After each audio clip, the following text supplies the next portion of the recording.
So have you ever wondered why games of 20 questions always starts with the question, is it an animal, a vegetable, or a mineral? I remember being equally confused by that question. But somehow, it's always found a way to insert itself at the start of every single game of 20 questions. But why? Why such a weird question? There are so many things that don't fall into these categories. How often would someone even choose a mineral? How many minerals can the average person even name? Well, it turns out the question isn't as arbitrary as I thought it was. It has history going back nearly 1500 years. But to give it context, let's jump back even further. The first attempt to classify everything was done by Aristotle. He believed that everything was derived from one of the four elements: earth, water, fire, or air. For example, a house is made of bricks, and bricks are made of clay.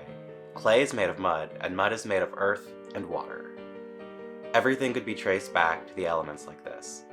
Aristotle made his theory from very simple observations. Objects had some combination of the properties wet, dry, hot, and cold. Those properties lined up with the four elements. Fire was hot and dry, earth was cold and wet, etc. But Al-Razi, an alchemist from the Middle East, born in the Middle Ages, didn't agree with Aristotle's system. He had a much more nuanced approach. Aristotle had no concept of the scientific method, but Al-Razi did. And while he conducted his experiments to transform base metals into gold, he came up with many properties that couldn't be explained by Aristotle's elements. Oiliness, flammability, salinity, etc. Aristotle's elements couldn't really explain these things. Which of the four elements did oiliness arise from? So, Al-Razi eventually discarded Aristotle's system entirely. You can't determine what something is made of based on how cold it is. It seems obvious, but thinking real hard only gets you so far. Now, Al-Razi knew he didn't have the knowledge to figure out what everything is made of precisely, so his response to Aristotle pivoted. Instead of classifying matter by what's made of, he can classify it by where it originated from. And what he came up with was animal, vegetable, mineral, and derivative. Animal is pretty obvious. Vegetable is anything plant-derived. Mineral stands for anything that comes from the earth. Derivative was kind of the catch-all for chemicals that he didn't have an obvious origin for.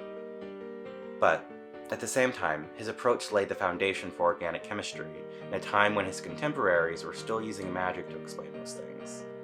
But a medieval alchemist's research doesn't explain why it became such a mainstay in a modern parlor game.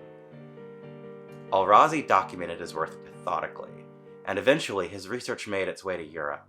In the 1800s, a Swedish botanist named Carl Linnaeus used animal, vegetable, mineral as a basis for his sorting system for plants and animals. His chief innovation was to make the sorting hierarchical. Kingdoms were up top, followed by phylum, class, order, genus, and finally species. And that system is basically the same one we use today.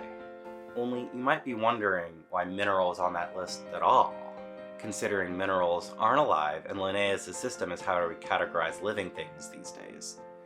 Well, his system actually thought rocks did have a sort of reproductive process, where multiple kinds of rocks would reproduce to make new baby rocks. Basically rock sex. Of course, Linnaeus wasn't right about everything either. Later on, minerals were removed, and eventually fungi, bacteria, and the protist kingdoms were added. But during Linnaeus' life, his animal, vegetable, mineral classification system became famous, and he had become somewhat of a celebrity himself. And it was around the same time that the game of 20, a parlor game, started to become popular. And these sorts of games were primarily played by upper-class people who wanted to show off their education and cleverness. And what better way to do that than using the popular science of the day? So the first question traditionally became, is it an animal, a vegetable, or a mineral? And since it wasn't a yes-no question, it became codified into the game's rules. Let's play a quick game of 20 questions. Is it an animal, a vegetable, or a mineral? Is it you subscribing to my channel? Is it you subscribing to my channel and clicking the bell?